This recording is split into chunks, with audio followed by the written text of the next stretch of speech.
How to deposit checks on Wells Fargo application. So hello guys, welcome back to my YouTube channel. In this quick tutorial I'll be discussing about how to deposit checks on your Wells Fargo application.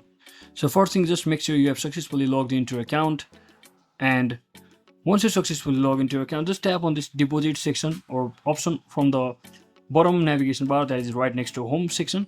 And once you tap on that, you can see there are two photos option, that is front of check and back of check. So you just have to enter the amount that you want to deposit, and you also have to enter to whom you want to deposit for. And once you do all of that, you should see something like this, and simply tap on this deposit button from the bottom right corner. And after you complete all of the process, you should be getting the confirmation page saying you have successfully deposited that money from your Wells Fargo application. So that's it for today guys. Thanks for watching. Don't forget to like and subscribe to the channel. See you on the next one.